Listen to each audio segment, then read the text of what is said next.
Well, ladies and gentlemen, if you are watching this live stream, I hope you're in a place where you can take some notes, maybe pay attention, jot down some stuff, maybe make some screenshots on your phone or your tablet or whatever device you have available to you, because this is a very important masterclass on as you develop yourself in becoming a leader, and it's very centered around making sure building a strong team.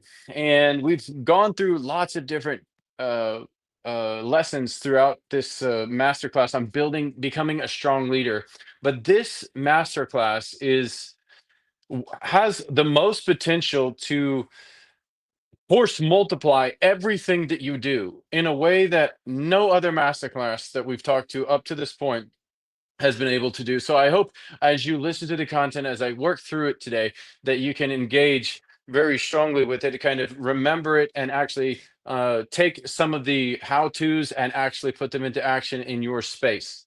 So the Forge. Named it The Forge, this masterclass, because I really look at building leaders and building teams and building an organization as being in a forge. It's you're tried in the fire of business. You're tried in the fire of life and dealing with stuff like when they say when a young couple they want to get married, um, and of course they have rose-colored glasses, and they're getting going through the work process. Maybe they even did some marriage counseling, so on and so forth. But the real work happens when you get married. The real work, the real experience, the real tests, the real trials comes in the forge of being married. That's when you learn. You can't learn how to be married by not being married. The best thing that you can do is to actually have a model, and then hopefully your model is a good one, and if you don't have a model, you have to go find one, right? And then you get into it. And the forge of this relationship, the forge of the fire of life and marriage and or building a team, that's where this stuff comes out. And really, that where you learn the lessons that are required to actually build a great team. And hopefully, and so because I've been doing this for 20 years, hopefully the lessons that I'm talking about in this masterclass today will be very, very applicable, maybe very tactical for you, because my character in general is that I like to hear the theory, but I like to get as quickly from theory to action-based activity as rapid as I possibly can. Sometimes, personally, almost to a fault, but it has helped me scale and build our organization to where we are today, and to have an incredible team that I would charge the gates of hell with, and that would be happy to charge, that is charging the gates of hell with me. And they sacrifice day in and day out to make sure we move the needle and move our organization forwards. So, um, oh, okay, yeah. So, some common realities that from leaders, the challenges from from leaders that I hear: our teams aren't really teamly. Each of their team members are working on their own projects, their own things. They're kind of siloed, separated, and they're looking to try to make sure that they look good as they grow and prosper. Okay. Well, that doesn't sound like it's going to be a very that sounds like it's going to be something that actually tears the team down rather than builds it up. But it's a common reality. Another common reality, and something that a lot of people talk about, and not a lot of thing. I haven't seen many business leaders out there talking about this one, is that our spouses typically know more about how we view our team and their team members and their performance, especially the negative stuff, than the team members themselves, which, by the way, should never be the case. If you can't share negative feedback with your team members and deal with it head on, there are problems. And I'm going to talk about that later in this video, and I hope you'll be able to take some very, very key lessons from that, so that you can uh, make some corrections if that's if you see your leaders making the mistakes, or if that's maybe you're transitioning from manager to leader, and you just want to know, you need to know the key elements that are going to make you a great leader and be able to hold that role and be very successful in it.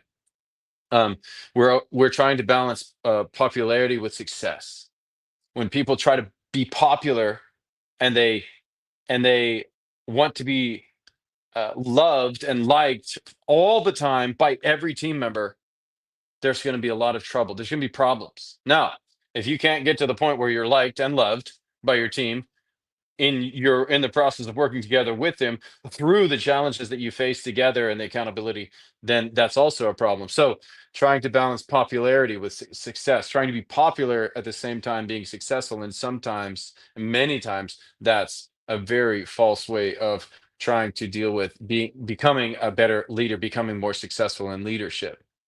The results of our team are not our fault. Man, the results of the team are the fault of the leader. Like, what? Yes. If you're leading a team and that team is not able to achieve results of any kind, and accomplish the objectives on behalf of the organization, and you're the leader of that, it's your professional fault. Now, I want to make sure that I don't want to guilt trip anyone. That's not the point of this. And I want to make sure that you're in a healthy manner, separating yourself from your actual personal identity being attacked here. But leaders not feeling or not engaging in the fact that the results are that's their grade for their leadership. That's a problem that so many leaders have.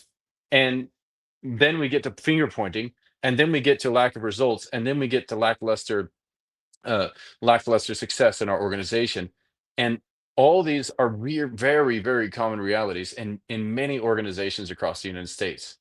And what we're trying to do through in this session today is to help you get all the information that you need to know to make sure that these are not realities. What the realities should be. Here are some realities that should be part of just always there. This is actually how it should be. Leading and building teams is the constant meaningful pursuit of a leader. If you're not doing this as a leader, if this isn't happening day in and day out with you, and you're not actively doing it on purpose, it's not going to happen. Professional Personal professional responsibility for results. Remember, those are your grade. Being okay with being temporarily unpopular. So if you have to be unpopular for a little while because you have to hold people accountable, you've got to be okay with that. And then okay with being wrong. Then what? What if I'm wrong? A leader can never be wrong. You just have to be right. You have to make decisions. They have to be right. And you have to move forwards. Yes, but sometimes the most powerful thing that you can tell your team is that I made a mistake. I was wrong. And that can be incredibly team building. And then harmony disrupted is a good thing. We'll talk about that in a little bit. Don't get too worried, but that's very, very powerful and important when you're building a team is to have that harmony disrupted. And then your team knows your weaknesses. What? A leader doesn't have weaknesses. Leaders are strong and powerful and they don't have anything to overcome. They have no challenge. They are perfect. They're supermen or superwomen. No. In fact, all leaders have weaknesses. I have weaknesses. And you know what? My team knows them, and your team needs to know your weaknesses too. And as you make that transition from manager to leader, you need to train yourself to be able to get out of that Superman or Superwoman type mentality so that you can actually be an effective leader. And part of being effective leader is your team knowing your weaknesses. Now, who am I? My name is Jason Ellinger. I'm the CEO of Taika Translations and TVP Team. What do? We have a multi-million dollar translation and digital services company where we provide different types of services to people all over the world. And I've been working and building teams for the past 20 years. I was a member of the United States Air Force, very proudly served. And then I worked in a air conditioning and heating company as a CFO for that, a small family business company. And then I transitioned from that to opening my own company, starting with absolutely zero and a card table in our living room and scaling it to over $1 million company in the period of 10 years. And now we're going beyond that as time goes on. So that's who I am, and that's what I do, and that's the thing I want to remind you in this masterclass today is that when I go out of this meeting, or actually before this meeting, I've had meetings with my team members. I actually participate in marketing strategizing. I counsel my leaders, I mentor my leaders, I grow leaders, I talk to our team members and deal with the situations like I'm in the fire with you right now. I'm not outside of it. I'm not doing something else. I'm not some amazing guru who just started, who learned all these business lessons and now is just disseminating them on YouTube. I actually do this stuff every single day, and I'm sharing it with you. I'm sharing what works and what I've learned over the past 20 years in business. So if you would please like this video, subscribe to our channel, and hit the notifications bell, letting us making sure that you know when the next masterclass comes out. I would greatly appreciate that. And that means next time, so every Wednesday I try to put out a masterclass on a very important topic about business. In fact, the next masterclass is going to be about questions that entrepreneurs and small business men or women face in their leadership roles in building their teams or operating within their teams. And so you're not going to want to miss that, because they're the top questions that people ask, I'm going to answer live and in person. And in fact, if you have any questions throughout this masterclass today, or want me to go deeper into answering your question on something, please let me know, because I will pause and I will take a moment to answer that, and then we'll continue forwards. If you're watching this after the fact, please drop a comment below, and you can still get your question answered. We'll follow up with you as time goes on. But I just really want to kind of like concrete that point in your mind and heart, that I'm like, if you're trying to become a better leader, I'm practicing. I'm a practicing leader, and I'm in the work with you. It's not somebody who's outside it, never been there, never done there, never had to meet payroll, never been scared to death, never stayed up at night because of team member performance issues, never had to deal with hurting team members, never had to deal with drama in the workplace. Like, I actually literally do this, and it's likely at some point in this week I'll have to deal with something that I'm talking about in this masterclass today, and I'm actually practicing it. And so you're learning from somebody that actually has done this very successfully and scaled to build a multi-million-dollar company over the past 10 years. And this is part of the way I've done that. So I just wanted to share that with you as we kind of launch into the content. So there's two things you need to know as we start off with building a team. There's one guiding principle, a single guiding principle, more than anything else. Now, there's going to be some other things that we have to do, some other things you have to know, some other things that you're going to have to engage with. But the guiding singular principle is this, and it comes from the Bible. If you've been watching my channel now, you know I'm a Bible believing Christian. But, anyways, it says this: the golden rule, do unto others as you would have them do unto you. Now, there are some very important things you need to know about how to actually carry that out, and we'll go over those. But um, this guiding principle governs every single facet of building a great team. You cannot build a great team if you're not going to be demonstrating and actively practicing this guiding principle. Do to others as you would have them do unto you. If I was in my team member's shoes in this situation, what would I do? How would I react? What would I want my boss or my leader to do? How would I want my leader to react? If my family was hurting, how would I want my leader to act? If I was going through a struggle with my spouse and I'm just not feeling it and I can't perform right now, how would I want my leader to act? Um, if I've been trying really hard to get all my sales calls in, and I'm freaking hitting dry one after dry one after dry one after dry one after dry one, and I'm not hitting my numbers, how would I like my boss to respond? Can you tell that I've been there maybe sometime this week in some of these situations? If not, I hope you can as I go through the material. So, guys, the guiding plan. I mean, if you just get this alone, this ABCDE guiding plan right here, and you actually implement this alone, which I've talked about in other master classes on on vulnerability, and if you're interested on how to integrate this into your business and into your leadership skills, you need to go watch that video. And I think I have another video that actually goes into this in detail as well. This guiding plan, guided by this principle, is the whole thing. Like, if you do all of this stuff in the administration of leading your team, then you will be able to build a strong team, creating vulnerability based trust, making sure that there's conflict in your in there's productive conflict, conflict that drives to commitment, and then commitment that drives to accountability, and then accountability that drives to results, you will start to build a powerful, powerful team. But these are two things you need to know. Maybe take a screenshot of this to make sure that you have this. Like, okay, these are the things. This is where we start with trust. And once we can trust each other, we can have conflict. Once we trust each other on a vulnerability based level, and we can have productive conflict, we can get to commitment, and then we can get accountability, and then we can actually have incredible results in our organization and among our team. So building a team is a multifaceted long-term effort. If you're going to do anything with building a team, you have to understand that a one and done thing is not how it works with team building. Your team watches you every single day.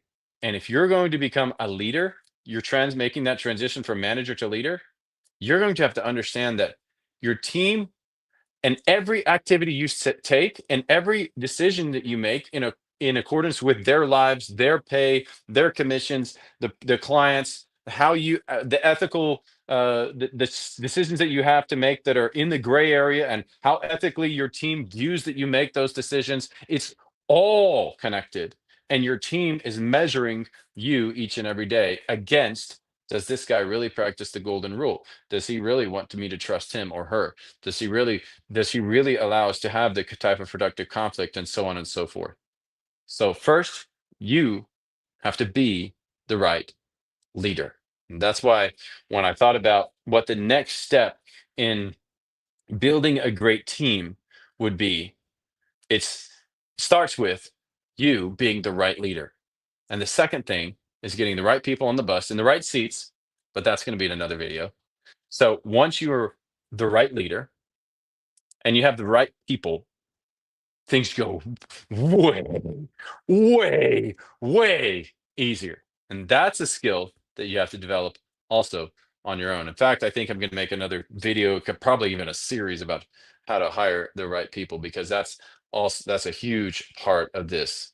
All right, but we're going to go over some of that in the second part of this video. So first, being the right leader. Step one to building a team starts with the leader. How do you be a great leader?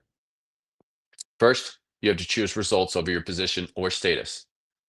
Results over your position or status. We'll unpack that in a minute. Choose accountability over popularity. Holding people accountable is not fun sometimes. When you show up week after week and you say, what were you supposed to do? Between this meeting and last meeting. Oh, well, these are the things that were supposed to be done. And you didn't get those done, or you did get those done. Okay, what will you do between this meeting and next meeting? And how can I help you make sure that you cross the finish line with these things? And when you do that, you start to build accountability systems into your process of working that cause results. Okay, so choose clarity over certainty. This is the huge one. Now, if you're going to go from manager to leader, this one might bite you in the butt if you don't watch out. You have to choose clarity over certainty. I'll unpack that a little bit. Choose productive conflict over harmony. If you don't have productive conflict often in your organization around issues, passionate exchanges between your team members around issues of the business that cause it to prosper, and you don't spend so much time on useless minutia, you're going to make much better decisions when you actually have productive conflict, and you're going to have to choose trust over invulnerability. So an invulnerable leader doesn't exist, in my personal opinion. If you're not vulnerable, you can't be vulnerable with a team. You can't be a leader, straight up. Now, that means they need to know your weakness, not unappropriately. We're not talking about super unprofessional, but they definitely need to know where they need to shore up in your operations. And if you've becoming a leader, you need to know that as well. Now, I talked about going through your working geniuses in the last masterclass, and I talked about your disc test and your working genius. If you don't know those two things about yourself, you need to go know them right away. And the reference is from Patrick Lencioni's book. Working Genius, and you can go check out the self-assessment. It takes like 15 minutes. You can already understand what your working geniuses are, and this is a great way to start leading you in the right direction of understanding how you can where your areas of vulnerability are, so that you can share those with your team in a very appropriate work manner. All right, so first we've got to do a self-assessment as a leader, because remember, the first thing in building a great team is you, the leader, the guy or girl who's becoming a great leader, going from manager to leader. So here's an assessment for you. You need to answer these questions. Oops, sorry, I'm having trouble here. All right, so here we go. Um, when your team fails to achieve objectives, do you blame them or take it as your professional, sorry, failure? If you don't, if you answer no to that question, when your team fails to achieve objectives, you're not practicing the characters of a great leader. Okay, so next question. Answer this question, yes or no. Are you always thinking about what the next bigger thing that you will accomplish is? What will you do to top the last big thing that you did? You impressed somebody, you impressed the leadership team, you impressed your coworkers, and they popped you up to the next level of managership, and now they're even considering you for the next level up to leadership. So are you obsessed with your accomplishments and topping your last big success? Or the last question you need to answer yourself: if no one gave you sole credit and almost seemed anonymous relative to your peers for your team or company exceeding its objectives, would you be okay with that? It's a very introspective question. And you need to think about that question, because if you're going to transfer to be an actual leader, not just somebody running people, this is going to have to be sometimes a reality in your space. You're like, what? You mean I'm not going to stand out? Nobody's going to recognize me? Look, I hope you work in an incredible organization where you have a great boss or leader, and they see what you're doing and all of your efforts. And if you're not working in such an organization, you probably need to leave and go find an organization where people do pay attention to the work that you do. They do applaud you for the hard work that you're putting in each and every day, and they do point things out when you meet and exceed objectives. But if you're thinking about your performance as a whole with your team, and when the team actually achieves something, do you need desperately for it to be noticed? If you do, then you're going to have a little bit of trouble leading incredibly well, because your status can never be over the results. Your accomplishment, your grade for how well you lead, your grade for how well you can hold your position, is the objectives of the team, and how they accomplish that, how they achieve and overcome. And if the leader, the boss, the CEO, the president comes in and they say, "Hey, marketing team, you guys killed it. Each and every one of you contributed in a powerful way, and you caused the organization to prosper on this product line. And I applaud you for that. Well, freaking done." And maybe you have a pizza party or something, or maybe even gives out bonuses because he's a nice boss, and he's trying to make sure that he's paying attention. And you're like, man, but I led this team, and nobody specifically acknowledged how awesome I did that. And what if, because they didn't acknowledge it, they don't think I'm fit for my role? And what if they give my role to somebody else? Believe me, if you're working in a great organization and you've got great leaders around you, they're going to notice that, yeah, you're a great leader in that role, and you're leading that team forwards. And you should be comforted in the fact that your team won, because the greatest grade that any leader can get is their team winning. And even if you're not specifically pointed out, over time, those benefits will come back to you in some ways throughout the life cycle of work.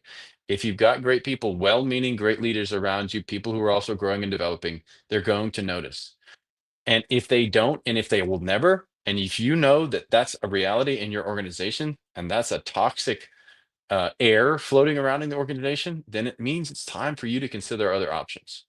But as a leader, you can't ever choose your status over the results of the actual team.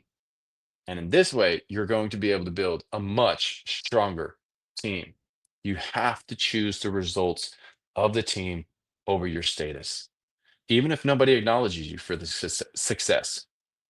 And so as I started to putting this content together, and as I did the put out the shorts for this masterclass and started thinking about, okay, so how will people view this, or maybe how will people feel about the, or what are people expecting? It was very clear to me that the material that I'm talking about right now was not the expected material to be delivered. Like how to build a great team.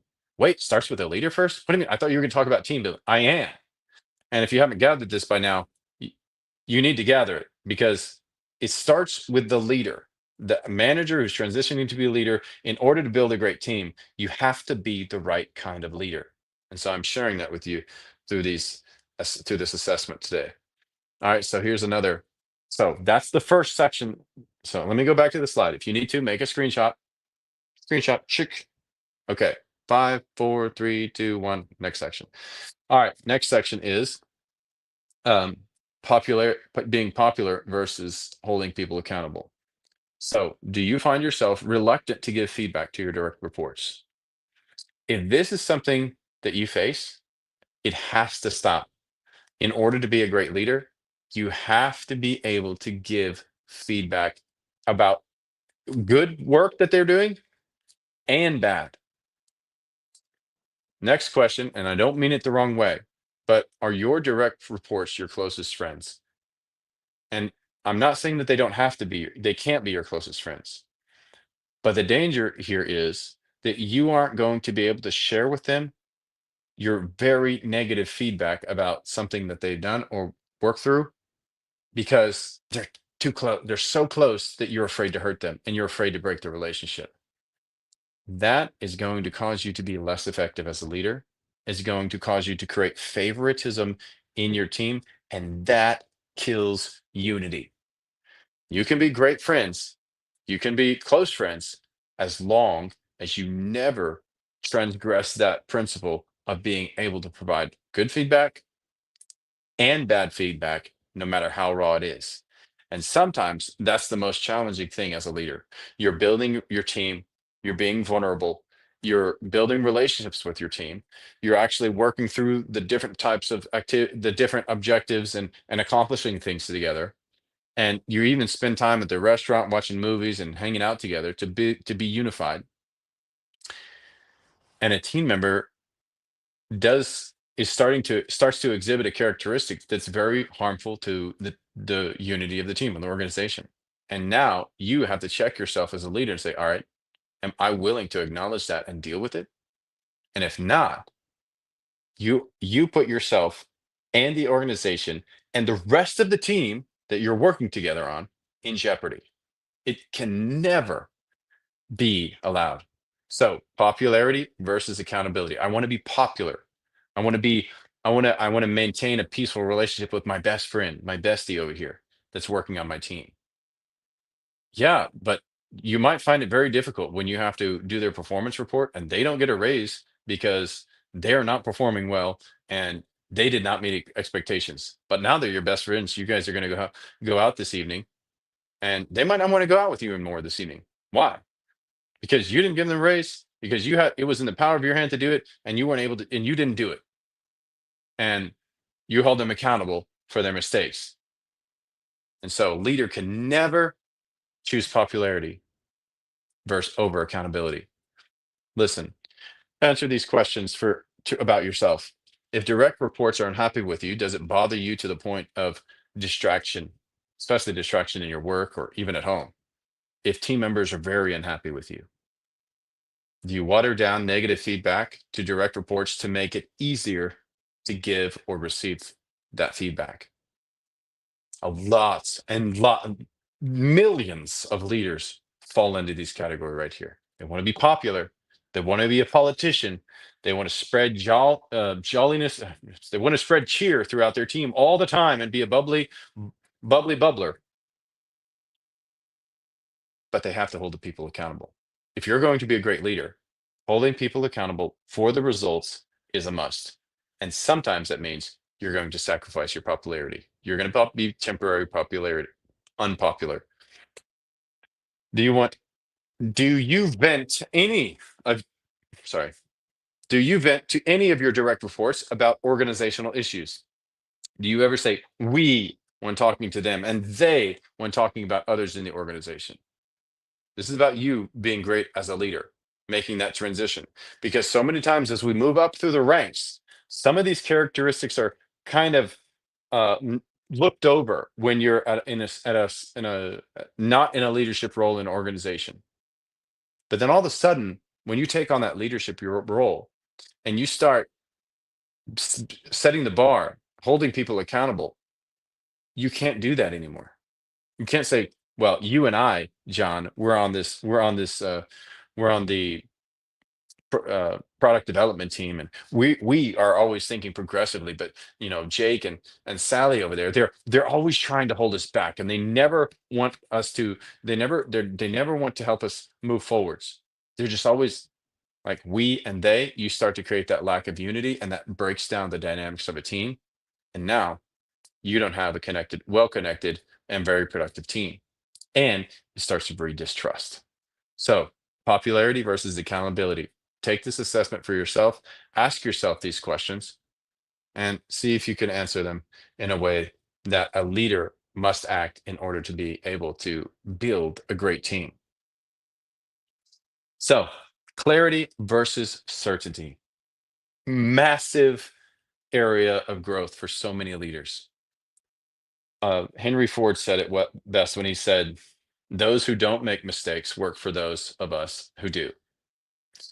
And so many people who work in organizations today are so obsessed with being intellectually and factually correct that they're unable to be effective as a great leader. Sorry, I just saw my screen freeze for a second. I just wanted to make sure everything was okay. Um, if you're over obsessed with being factually and intellectually correct, you're going to constantly talk about so many of the minutia in the work that you have to do, in the work that you're doing, that doesn't drive great results. You'll talk about this fact and that detail and that and that, and it all has to be perfect in order for you to move forwards. When in fact, you need to choose clarity over certainty often. So, question for you: do you wait to make a decision until you have all the facts?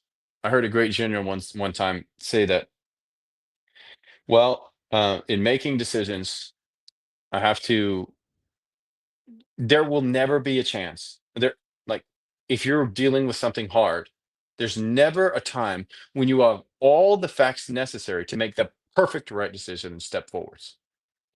And he just spoke to this group of leaders and he's like, you have to understand that making a decision and sometimes being wrong, but relying on, so get as much data as you can. If you can get 80% of the data that you need, freaking awesome. You should rejoice and then use your experience to make up for that last 20%.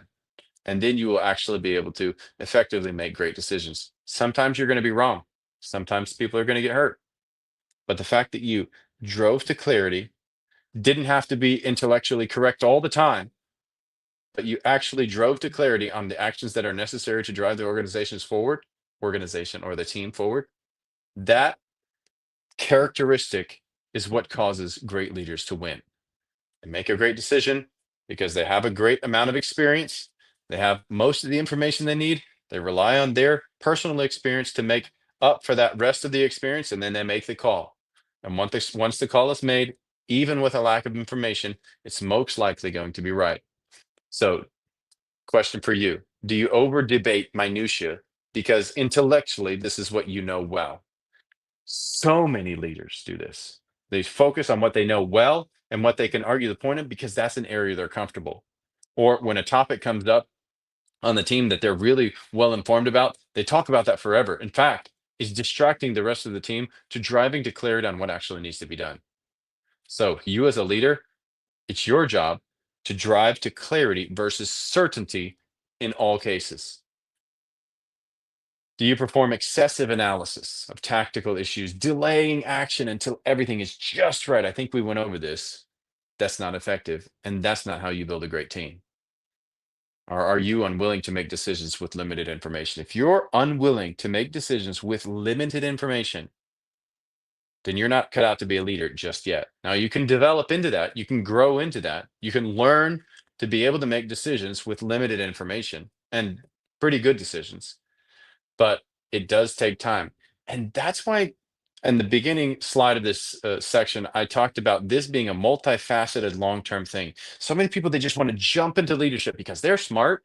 They're young and energetic and smart, and they know the best implementations of AI, and they have all they learned in business school, all of the principles for operating a great business and leading a team and solving problems and breaking them down and sectioning them out and getting up to a 50,000-foot view and looking down on everything.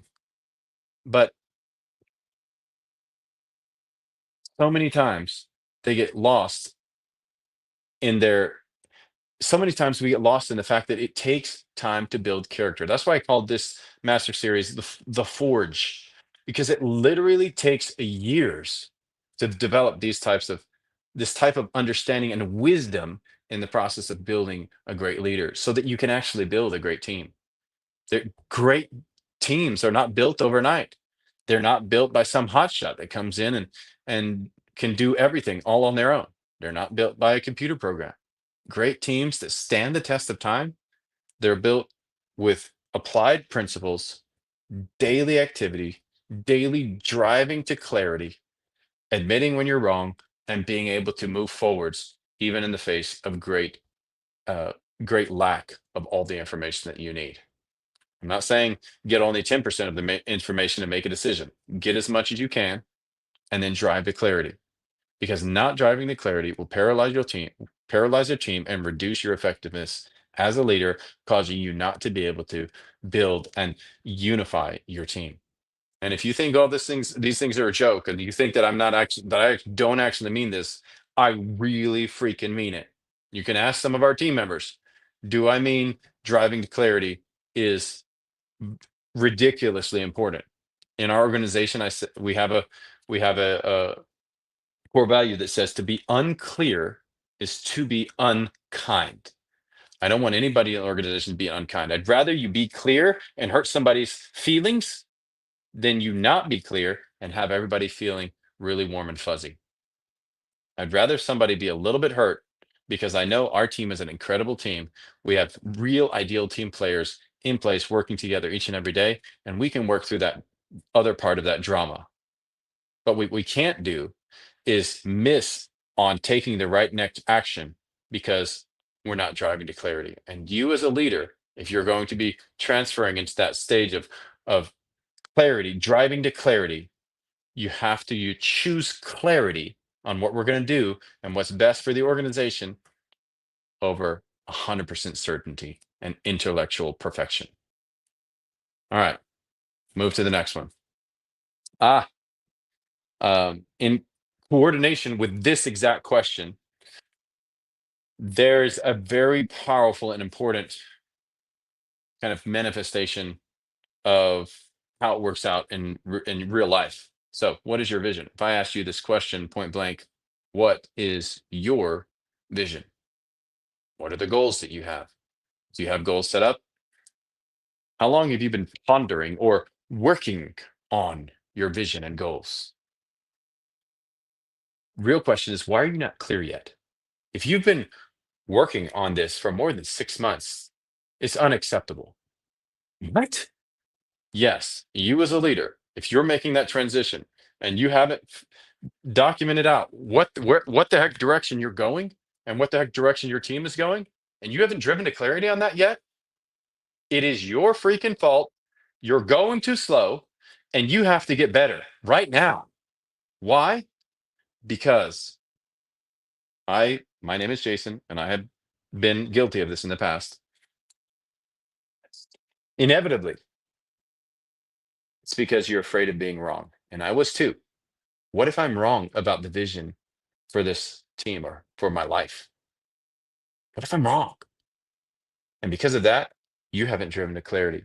And so many people are in this exact position. And young leaders, especially, I see them in this position, and they have so many qualities of leadership, but this is not there because they have to be certain. And in the Christian world, it's even worse because people are like, what if God doesn't want me to do that? God wants you to do stuff. If it's wrong, he'll help you figure it out. But what if God doesn't want me to go that direction? God is powerful enough to help you figure that out all along the way. He organizes the circumstances of your life to help you figure it out. You're going to be okay. Just choose to do something so that God can actually lead you as you go. Okay, that was my preaching for the moment. That was my preaching for a moment. Let's get back to the building the team section, but it's very applicable in the team building section. And this bonus assessments, I really self-assessment, I really want to put that to you straight. If you don't have your vision, you don't have your goals, and you've been pondering them or working on them for 6 months, it's too long. You're not driving clarity because you're afraid to be wrong. And sometimes the most powerful statement you can say is, I was wrong. And you make an adjustment and you continue forwards. Eventually, you will get less wrong. That is the truth. As you have more experience driving to clarity and taking action with less information than you need, you will become better. Your challenges, the thing, and because that's why the guiding plan is so that very important. Building the vulnerability based trust. When you screw up and you say, guys, I really screwed up. And your team, they know how genuine you are and they trust you at that level. And they're like, you know what? We're not getting bonuses this quarter, this and maybe this whole year, because yeah, you really did screw up, but you know, Ann, we've made our own screw ups, and we're gonna keep going together. And that's when you start to see the shine come out of your team like you would never believe, and becomes one of the most meaningful pursuits of your entire life. All right, the next one, super super powerful. Conflict versus harmony.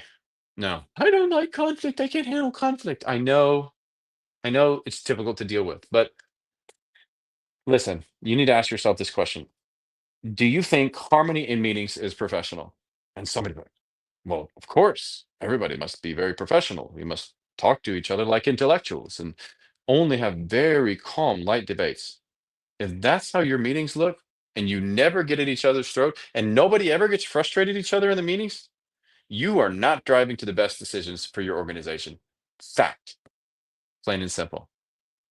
As a leader, you have to get better at this. Are your meetings boring? So many times I hear leaders say, "Oh my gosh, dude, another freaking meeting. It's so freaking boring. Can't stand these meetings." If you're leading the meetings and it's boring, it's your fault. Leaders meetings should never be boring. If they are boring, you're not driving to great decisions. The magic in business happens in meetings. And if they're terrible and are boring, it means you're not driving to the best decisions fast enough for your organization to prosper. You have to be able to passionately argue in your meetings. So, if people do passionately argue in your meetings, do you get uncomfortable? This is a self assessment question for you. Yes or no? Do you often mind for conflicts in your meetings? When somebody, and this is a subject I talked about in the last masterclass, but when somebody has a difference of opinion and it kind of just gets smoothed over, do you not say, guys, stop for a minute? Sally has a question, or she really didn't like that decision, and I want to find out why. Sally, I just want to give you a moment to talk about that. And she's like, well, no, it's fine. I didn't, I don't have any problem. No, Sally, speak up. We need to hear your opinion. There's obviously something wrong, and we want to hear it because we got to drive to the best decision. I'm sorry, I'm looking over there. Sally's over there sitting on the sofa. But No, she's not. It's just, anyway. So uh, you have to be able to have those type of conversations almost in every meeting. Wait a minute. You mean it's not from just time to time? No, I mean it's literally if you have a great team, they're connected and they actually care about the success of the organization, and you're leading well, and you're unifying, you're building them as a team. It's literally going to happen in most of your meetings.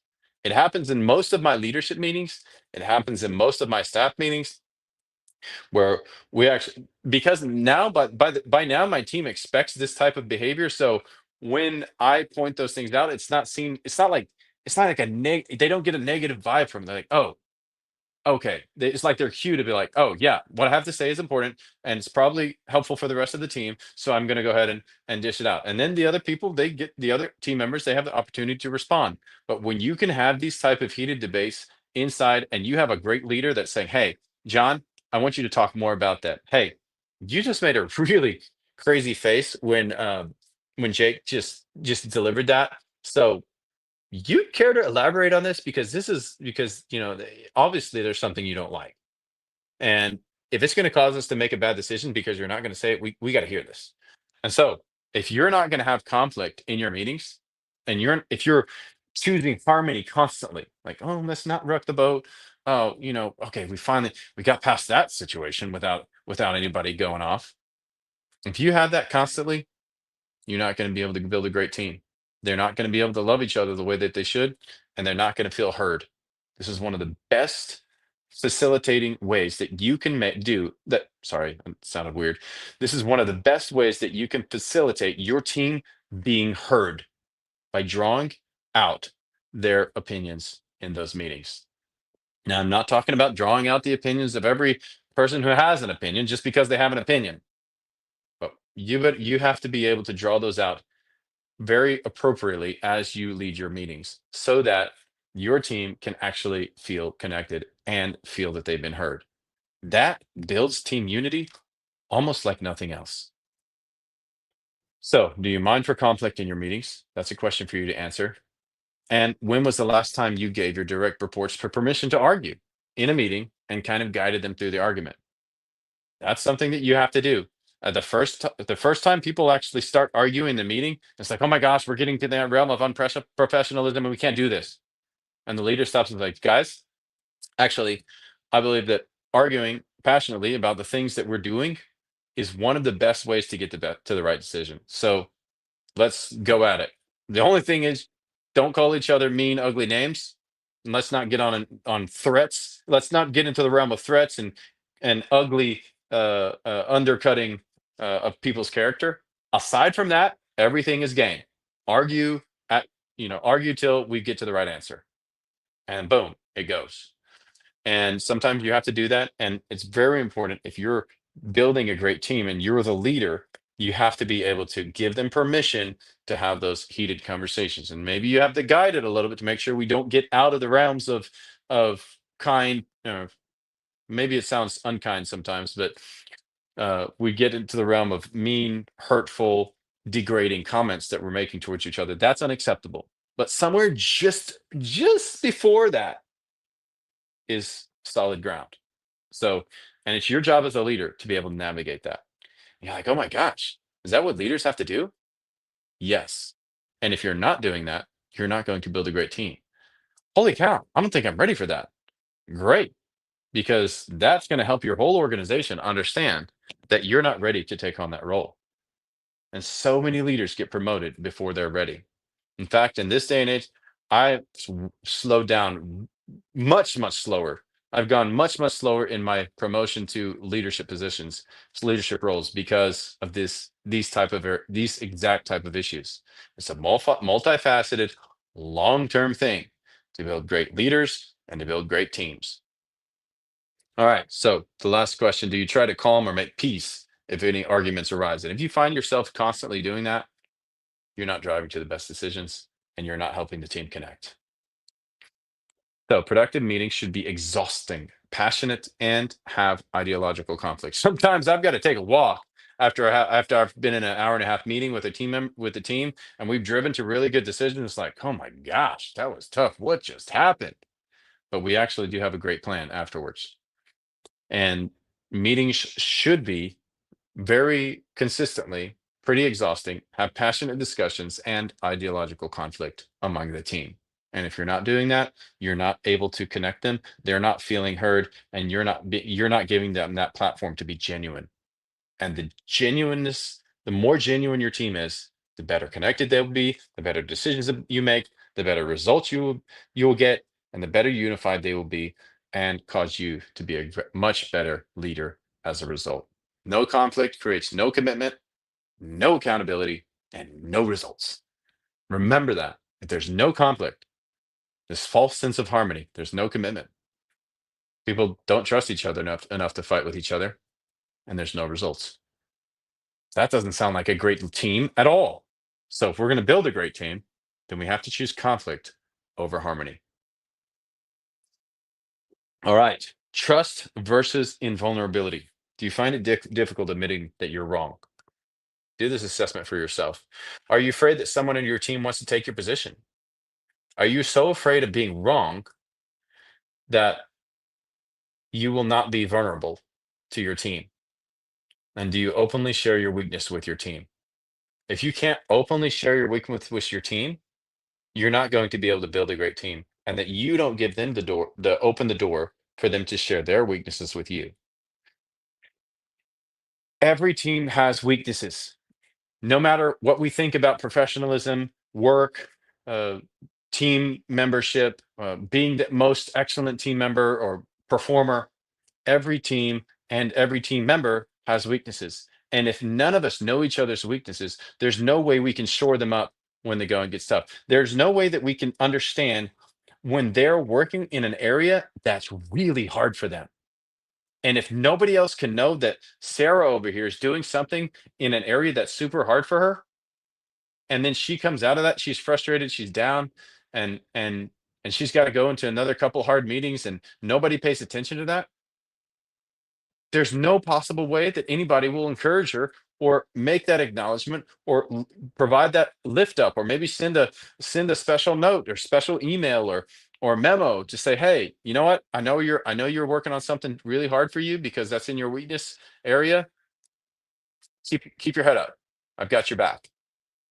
And that type of communication happens. You have a team that's vulnerable with each other, and they know when each other's doing something that's in a challenging area for them. I mean, you can't help but be unified. You can't help but see the magic of unification come out in that team. All right, we've got a lot more to cover, but I want to make sure that I get through this. Letting the team letting the team help you minimize your weakness will give you peace, and it will help them see and feel where they're needed most for the benefit of the organization. And if you give your team that, it's an unbelievably powerful gift. And that unifies your team and causes them to be able to connect and causes them to be able to share and causes them to be able to lift each other up when they're down and causes them to be able to shore up all of those weaknesses that they have for the good of each other, unifying that and building that incredible team and launching the organizations forward. So this is very tied to results. It's very practical. It's not just a bunch of people standing around singing "Kumbaya." Kumbaya is a good song. All right, nothing against that. Okay, so first step in building a team is dealing with the above 5 areas. You have to deal with those, and you as the leader have to take that assessment, and you have to be able to answer those questions and build that character into your life if you're going to build a great team. The second step is learning how to hire the right people. Now, from the day forward, every person you hire must be three things. Three things for every single hire. They must be humble. What? The greatest performers I know are not humble.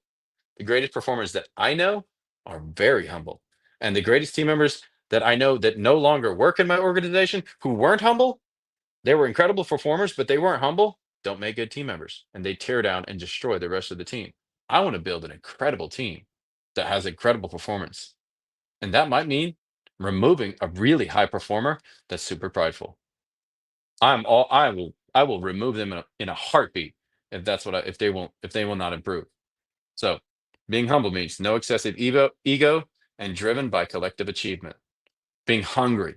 You're always looking for something, some more ways to support the team, more ways to support the organization, and willing to do what's required.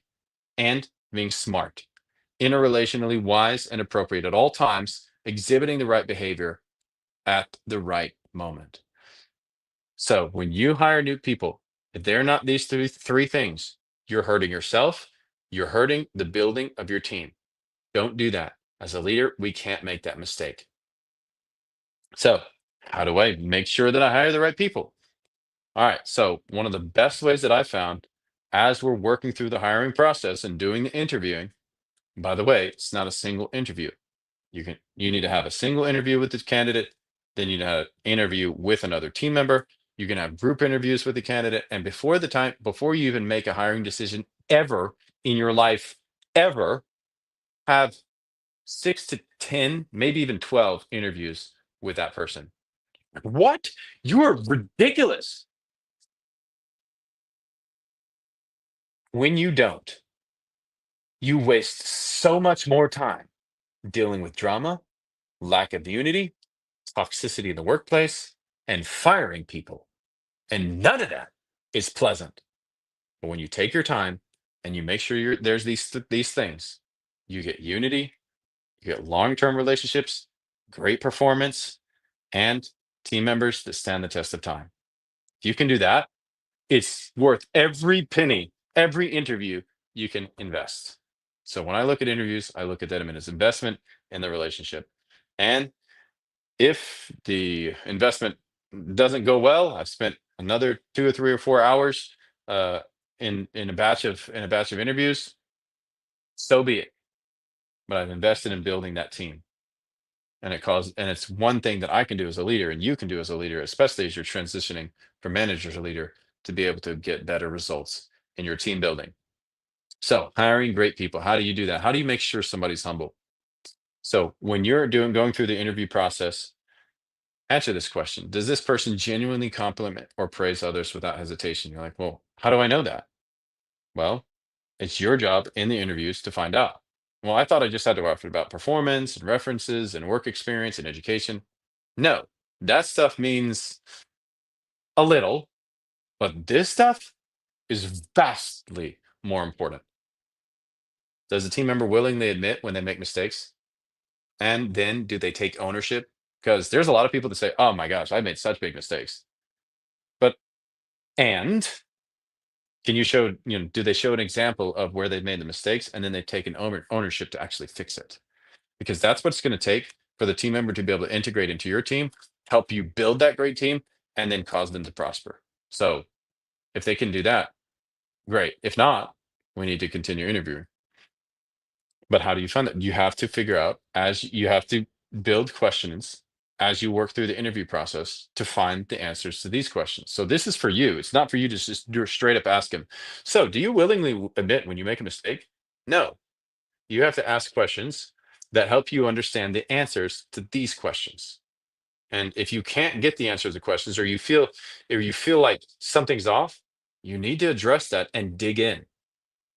Are they willing to work at lower level tasks for the good of the team when required?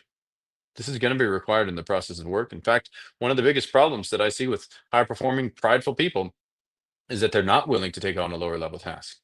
You know what that does to the team? It tears down the team, it creates politics, and probably eventually leads to somebody getting fired. Well, that doesn't sound like a great situation. It doesn't sound like a great investment. So, in order to avoid that, we have to make sure that they're willing to do those types of tasks. Is this person comfortable acknowledging their own weakness? And you can look for that in different ways. Sometimes you ask a question. Sometimes that's by asking the question, is there somebody, tell me about just by asking that to tell you about somebody else in their life who is better at something than they are at something that really matters to them. Ask them that question and see what they say. If they can't come up with an answer, it's likely they're kind of inclining towards not being very humble because there's always somebody else who's bigger, better, faster, and more awesome than us in an area of our life that really matters. Some people are better parents than I. I would like to be a great parent. I have 8 kids. I'm practicing this every day. I'm trying to be an awesome parent, but there are better parents. In fact, a good friend of mine is coming over to my house this evening, and he's a great parent. He has 7 kids. He's been doing this longer than I am, and he's much more experienced And so I'm going to hopefully get some great feedback and maybe I can, get some great insight on how to be a better parent. And that's how you can be too. So so does the person, so is this a person that will receive or give apologies graciously? And you can talk about situations where somebody had to give them apology, or they had to receive apologies, or give an apology. Can they do that? And that's the way you start to find out how, when you're interviewing, if they are these things. And that's what you're looking for as you go in through the interview process. Now, how do I do that? Continued. You might want to take a screenshot of these. So here, screenshot, 3, 2, 1, screenshot. Next, 3, 2, 1, screenshot. Next, 3, 2, 1, screenshot. I'm not going to go through every one of these questions. You can read these on the screen. The concept is exactly the same. Your job is to find out if the person you're interviewing, the candidate, has this character in their life, if they can actually live out this, if you can ascertain whether or not they can actually live out this principle, this question, the answer to this question. Does he do more than is required? Is he willing to work outside of office hours when needed, or is she willing to work outside of office hours when needed? I have to caveat this, or kind of make a little small bit of a disclaimer here, or I'm a note that so many people have had such terrible work situations in the past with terrible leaders that if you're not careful, they will have a misconception of what you mean. And so you might have to give them an explanation like, okay, look, it's not that I'm going to be a slave driver and try to make you work extra hours every single time. But here's an example. Friday evening, uh, or Friday afternoon, a big, massive project comes in from one of our most valued clients. They're struggling with an issue. And because of the values in our organization, we deal with it. We help them. We work through those types of challenges with them. The rest of the team in this organization, they're going to pitch in. They're going to make sure that things are taken care of. Sorry. Yeah. If you like the slides, today's masterclass, and all the questions, just send us a quick message. Yes, thank you, Karina, for popping that up. So they're going to pitch in and make sure that the team is carrying this load. But my job as a leader is to make sure that anybody that I bring in the organization has the same mentality. And it's not that I want everybody to work every weekend. No, but I want to know that when required, that there won't be a second, like, we might have to arrange a babysitter. Maybe the team, maybe I'm going to have to sponsor somebody's babysitting for a couple days as we work through a challenging project. I'm okay with that as long as we've carried out our mission and been able to serve our clients well. But you have to find out if this person's going to be willing. They might say, no, my free time is my free time. I'm never going to sacrifice that for anyone, no matter what. Thank God we found out in the interview. Now we don't have to interview this person anymore, and we can move on to other more qualified candidates. And then you can end the conversation. So, does this person give examples for looking for opportunities to contribute outside of his own area of responsibilities? And this is how you find if this person's hungry. You need to be settled as to whether or not these answers to these questions are true about the candidate. And again, smart, the same thing in the smart category. Go through, answer the questions, and see if you can ascertain whether or not this person is this, or if they can be this as they integrate into your organization. Because that creates something called an ideal team player. And when you have an ideal leader and an ideal team player, not just adequate, but actually ideal, they actually are these three things. Team members that are not these three things, they don't last and they don't help you build a great team. Okay. And it's your job as a leader to hire those type of people. Now, you start with yourself. Sorry. And if you have an ideal leader and an ideal team player, building an incredible team is almost inevitable. So you start with yourself with the assessment. Go through that assessment, see if that's you. And then you coach the team up. If you already have a team and you're not sure if there are these things, go through these slides with those team members, or actually just take a moment and assess each of your team members by those questions in those three slides, the humble, hungry, smart. Is this team member these things? If they're not, that's a great opportunity for you to provide coaching. And then you get to go start coaching that team member so they are an actual ideal team member. And that's one of your jobs in building a great team, is to be a great coach for your team. Now, one of three things will happen when you start coaching your team. And when you start analyzing your team to look at whether or not everybody is a humble, hungry, smart team member, an ideal team player, as Patrick Lencioni says it. One of three things will happen. And I've seen this happen. It's happened in my company. I'm in the battle with you. So don't feel like you're secluded and alone and it didn't happen to anybody else. It's actually happened to me. So one of three things. They will improve. Hooray! They improved. Great. Everybody gets to charge forwards. That's the best possible outcome. Second thing, they will not improve and they will stay. And that's the case where you get to help them leave. The third thing is possibility is that they will leave because they don't want to improve. And that's a great outcome. The hardest of all three is when they stay and don't improve. And then you have to walk through the hiring, work through the hiring and firing. So um, this is what it takes to build a great team. Now, I help people build great teams, provide consulting, provide leadership advice, provide strategic decision making, and give you the tools that you need to be able to make help make these implementations in your organization. And if you need help with that, reach out to us and let us know. Because as a part of building our organization, I've looked out and as many entrepreneurs and small business owners and leaders that I've talked to over the years trying to get better, I've understood that people, they need the information and they need a little help actually getting there. And so if that's you, reach out to us and we'll help you. Thank you so much for spending time with me, watching our masterclass, and being a part of this masterclass today. I hope it helped you in a very powerful and genuine way. And as we continue forwards, I just want to give you a little bit of a insight on what the next week is going to be about. We're going to be going through answering tough questions from managers who are becoming leaders in this master series. Because at this point, I think it's after we've got a lot of the principles down, it's time to actually answer some of those hard questions so that we can help you kind of guide through some of the decisions that other people in the marketplace are seeing and dealing with in the area of becoming great leaders. Thank you so much for spending your time with me today. Please like the channel, subscribe, and I will see you in the next masterclass. And if you need any help with implementation, reach out to us. I'd be glad to help.